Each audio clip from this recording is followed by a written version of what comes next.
Hello friends, welcome to organics hunter chemistry YouTube channel. तो last video में हमने देखा था कि रिएजेंट की क्लासिफिकेशन क्या है, इलेक्ट्रोफाइल को हम कैसे क्लासीफाई कर सकते हैं, न्यूक्लियोफाइल को कैसे हम क्लासीफाई कर सकते हैं। तो ये सभी चीज़ें हमने लास्ट वीडियो में पढ़ी। तो अगर आपने वो वीडियो नहीं देखा हुआ है तो वो वीडियो में डिस्क्रिप्शन बॉक्स में उसकी लिंक डाल दूंगा।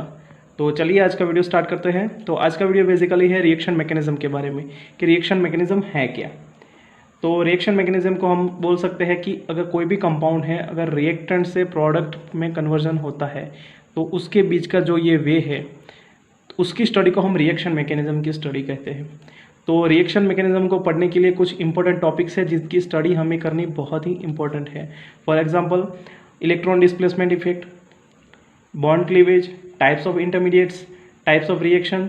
तो ये चारों टॉपिक है जो रिएक्शन मैकेनिज्म की स्टडी के लिए इम्पॉर्टेंट है। इनकी स्टडी के बिना हम रिएक्शन मैकेनिज्म की स्टडी नहीं कर सकते हैं। तो चलिए स्टार्ट करते हैं इलेक्ट्रॉन डिस्प्लेसमेंट।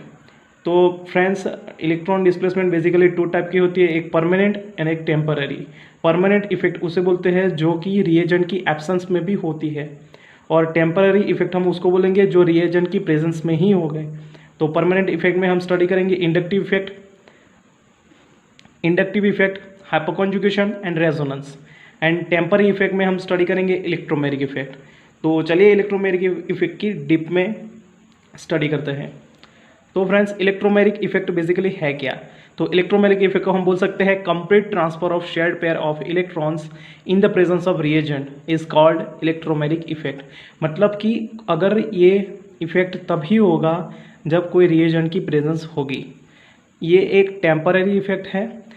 अगर रिएजेंट को मैं रिमूव करता हूँ तो वो सिस्टम अपनी ओरिजिनल स्टेट में वापस आ जाएगी।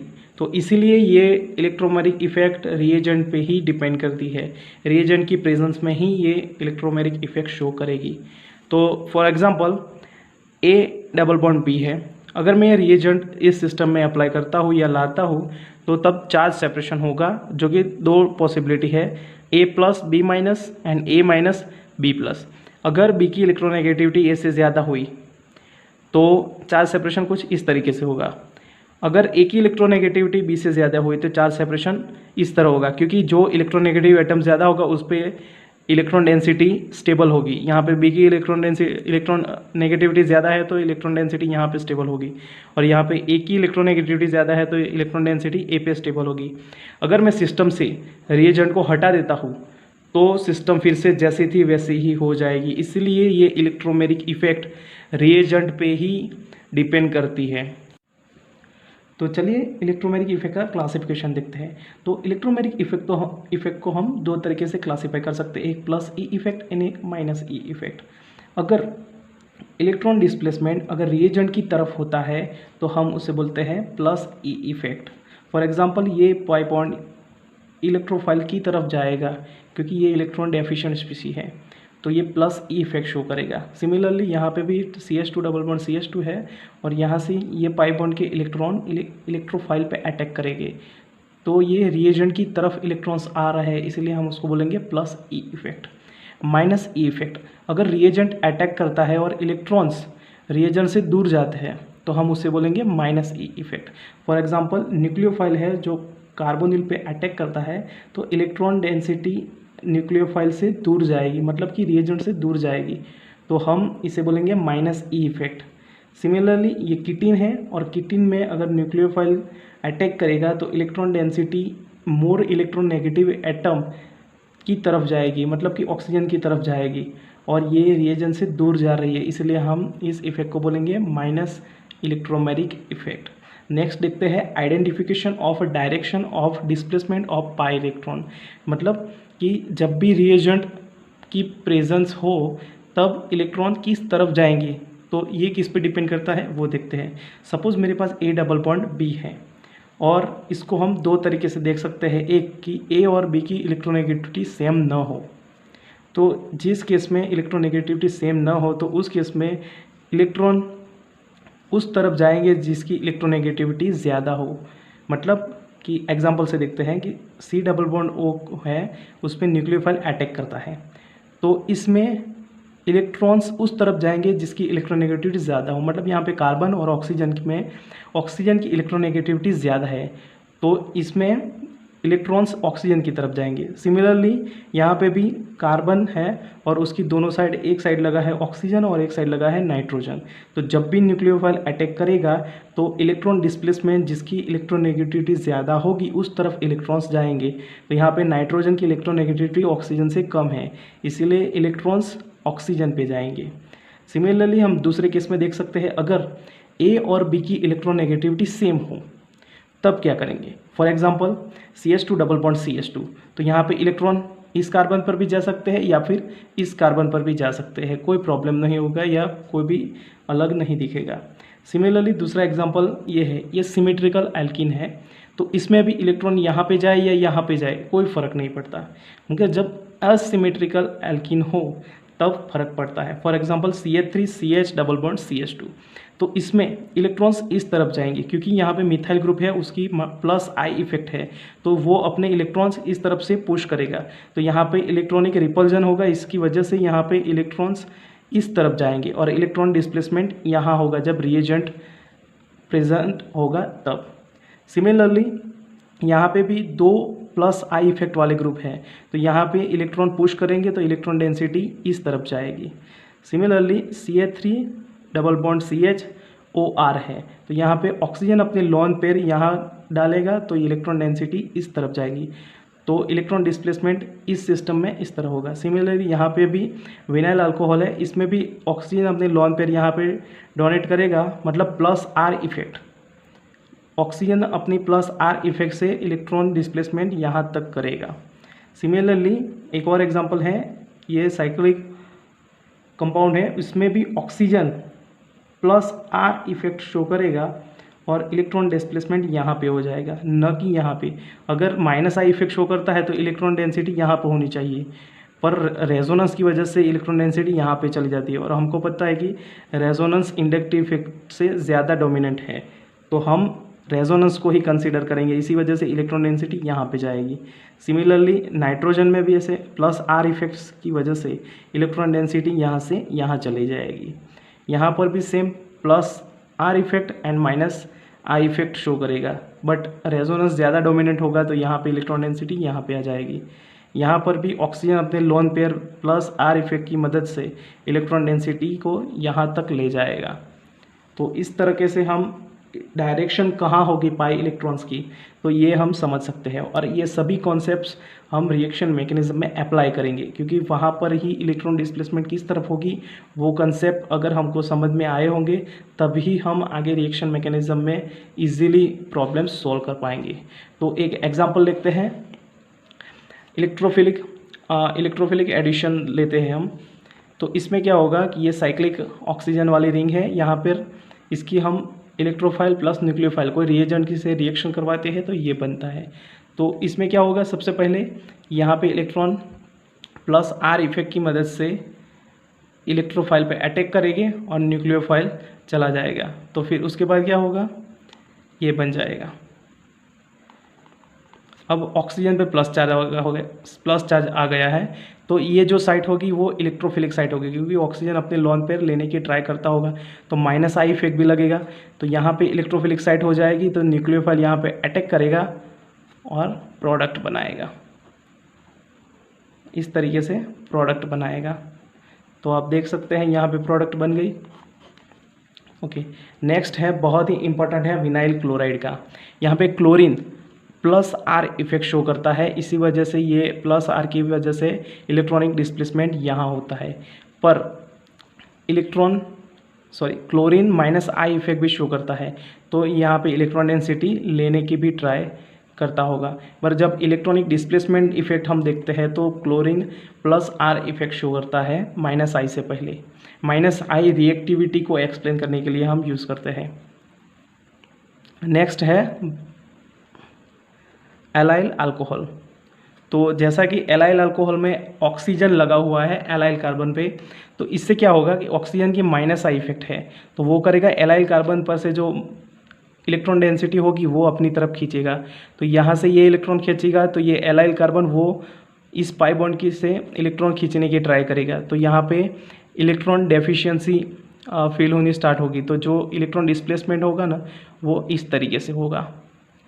तो मेन ये जो इलेक्ट्रॉन डिस्प्लेसमेंट इफेक्ट है वो हमें बहुत अच्छी तरीके से पढ़नी है, क्योंकि इनके कंसेप्ट्स हमें aromatic electrophilic substitution reaction, electrophilic addition reaction, इन सभी में ये कंसेप्ट का यूज़ होगा। तो चलिए देखते हैं कुछ सिंपल से concept aromatic electrophilic substitution reaction के। फॉर एग्जांपल, मैं बेंजीन की किसी रिएजेंट के साथ रिएक्शन करवाता हूँ, तो इलेक्ट्रोफिलिक रिएक्शन करवाता हूँ तो मुझे ये प्रोडक्ट मिलता है। तो इसकी मैकेनिज्म देखिए, तो फर्स्ट स्टेप होगा जनरेशन ऑफ इलेक्ट्रोफाइल। तो इलेक्ट्रोफाइल ENU से E+ + NU- बनेगा। सेकंड स्टेप में अटैक ऑफ इलेक्ट्रोफाइल, तो ये जो पाई इलेक्ट्रॉन है वो इलेक्ट्रोफाइल पे अटैक करेगा, मतलब +E इफेक्ट शो करेगा, और यहाँ पे बेंजीन न्यूक्लियोफाइल की तरफ बिहेव करेगा और इलेक्ट्रोफिलिक एडिशन रिएक्शन होगा और इंटरमीडिएट बनेगा। फिर इसके बाद यहाँ से H+ दूर होकर प्रोडक्ट बनाएगा। तो इस तरह से एरोमेटिक इलेक्ट्रोफिलिक सब्स्टिट्यूशन रिएक्शन हो जाएगी। तो इसमें हम देख सकते हैं कि जो रिएक्शन है, रेट ऑफ रिएक्शन है, वो न्यूक्लियोफिलिक पावर ऑफ बेंजीन पे डिपेंड करती है। मतलब जितनी न्यूक्लियोफिलिसिटी बेंजीन रिंग की ज़्यादा, उतनी रेट ऑफ रिएक्शन ज़्यादा होगी और उतनी ही रिएक्टिविटी ऑफ सबस्ट्रेट भी ज़्यादा होगी। तो जितनी न्यूक्लियोफिलिसिटी हम बेंजीन की ज़्यादा करेंगे, उतनी रेट ऑफ रिएक्शन बढ़ेगी और इतनी ही सबस्ट्रेट की रिएक्टिविटी बढ़ेगी। फॉर एग्जांपल, अगर बेंजीन रिंग है, उस पर अगर कोई इलेक्ट्रॉन डोनेटिंग ग्रुप है, फिर बेंजीन रिंग एंड बेंजीन पे इलेक्ट्रॉन विड्रॉइंग ग्रुप, तो अगर ये तीनों में हम देखेंगे, यहाँ पे इलेक्ट्रॉन डेंसिटी सबसे ज़्यादा होगी, फिर उससे कम होगी और इससे भी कम होगी। तो लेफ्ट टू राइट जाएंगे तो nucleophilicity of benzene ring will decrease. Left to right से इलेक्ट्रॉन जो बेंजीन रिंग की न्यूक्लियोफिलिसिटी है वो डिक्रीज होगी। अगर न्यूक्लियोफिलिसिटी डिक्रीज होगी तो उसकी सबस्ट्रेट की रिएक्टिविटी भी डिक्रीज होगी, मतलब जो ARAC रिएक्शन की रेट होगी वो भी डिक्रीज होगी। तो इस तरीके से रेट ऑफ रिएक्शन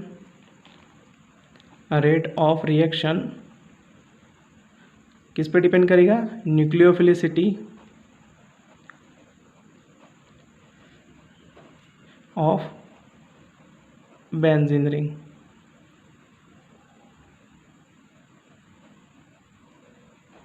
मतलब न्यूक्लियोफिलिसिटी इंक्रीजेस तो रेट ऑफ रिएक्शन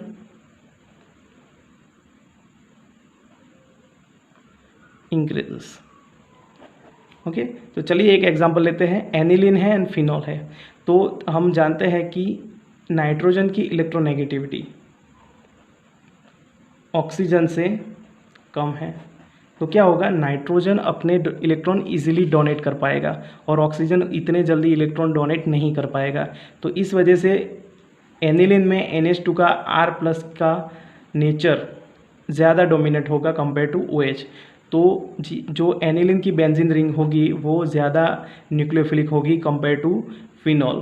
तो इस वजह से एनिलीन की न्यूक्लियोफिलिसिटी ज़्यादा होगी, तो वो एरोमेटिक इलेक्ट्रोफिलिक सब्स्टिट्यूशन रिएक्शन के रेट उसका ज़्यादा होगा और उसकी इलेक्ट्रोफाइल की तरफ रिएक्शन भी स्पीड से होगी। तो इस तरीके से एरोमेटिक इलेक्ट्रोफिलिक सब्स्टिट्यूशन की रिएक्टिविटी एनिलीन की ज़्यादा होगी कंपेयर टू फिनॉल। और एक क्वेश्चन लेते हैं हम कि इसमें से रिएक्टिविटी टुवर्ड्स ARAC रिएक्शन की सबसे ज़्यादा क्या कौन सी है और सबसे कम कौन सी है, और इसका ऑर्डर क्या होगा। तो सबसे पहले एनिलीन में +R नेचर शो करेगा, NH2। OH यहाँ पे भी +R एंड -I शो करेगा। यहाँ पे सिर्फ +I शो करेगा। बेंजीन में कोई नहीं है इफेक्ट। क्लोरोबेंजीन में +R एंड -I और नाइट्रोबेंजीन में -R एंड -I। तो देख सकते हैं हम लेफ्ट टू राइट जाएंगे तो न्यूक्लियोफिलिसिटी डिक्रीज होगी, पाई इलेक्ट्रॉन डेंसिटी जो बेंजीन रिंग की होगी वो डिक्रीज होगी, और डिक्रीज होगी तो रिएक्टिविटी टुवर्ड्स ARAC रिएक्शन भी डिक्रीज होगी, और अगर रिएक्टिविटी डिक्रीज होगी तो रेट ऑफ ARAC रिएक्शन भी डिक्रीज होगा। और यहाँ पे एक बात नोट करनी है कि क्लोरोबेंजीन या फिर कोई भी हेलोबेंजीन की रिएक्टिविटी बेंजीन से कम है। तो इसका रीज़न क्या है वो देखते हैं। तो क्लोरोबेंजीन है वो दो तरीके से इफेक्ट शो करती है, वन है plus are effect and second है माइनस आई इफेक्ट। तो प्लस आर इफेक्ट में डिस्प्लेसमेंट ऑफ इलेक्ट्रॉन को यूज़ करेगा, मतलब वो डिस्प्लेसमेंट ऑफ इलेक्ट्रॉन शो करने के लिए हमें प्लस आर का यूज़ होगा। तो इसी वजह से क्लोरोबेंजीन ऑर्थोपेरा डायरेक्टिंग ग्रुप है। और जब रिएक्टिविटी की बात करते हैं तो क्लोरोबेंजीन में रिएक्टिविटी को हम एक्सप्लेन करेंगे माइनस आई इफेक्ट से, मतलब इंडक्टिव इफेक्ट से। तो इस तरीके से हम उसकी रिएक्टिविटी माइनस आई इफेक्ट से एक्सप्लेन करेंगे। एक और क्वेश्चन लेते हैं, फ्लोरोबेंजीन, क्लोरोबेंजीन, ब्रोमोबेंजीन, आयोडोबेंजीन।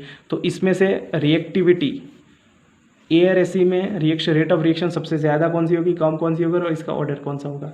तो देखिए लेफ्ट टू राइट जाएंगे तो इलेक्ट्रॉन नेगेटिविटी डिक्रीज होगी, इलेक्ट्रॉन नेगेटिविटी डिक्रीज होगी तो वो बेंजीन रिंग से इलेक्ट्रॉन अपनी तरफ पुल कम करेंगे।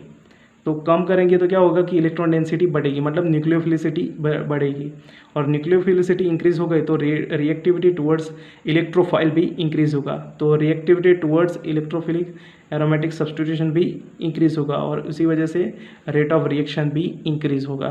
तो यहाँ पे रेट ऑफ रिएक्शन का ऑर्डर इस तरह से होगा। नेक्स्ट हम पढ़ते हैं इलेक्ट्रोफिलिक एडिशन रिएक्शन। तो अभी तक हमने देखा कि इलेक्ट्रोफिलिक एरोमेटिक सब्स्टिट्यूशन क्या है, अभी हम देखेंगे सिंपल इलेक्ट्रोफिलिक एडिशन रिएक्शन।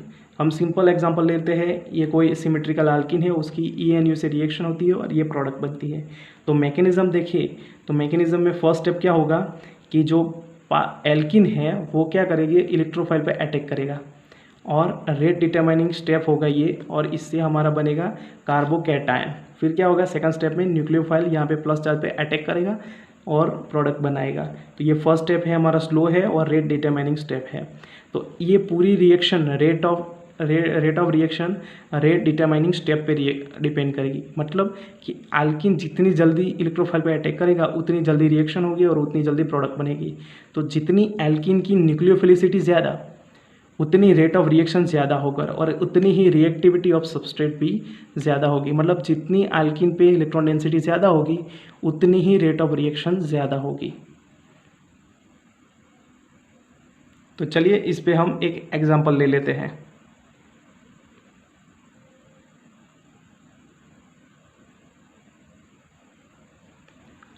ये है vinyl amine CH2 double bond CH NH2, CH2 double bond CHOH, CH2 double bond CHMe, CH2 double bond CH2 and CH2 double bond CHCl।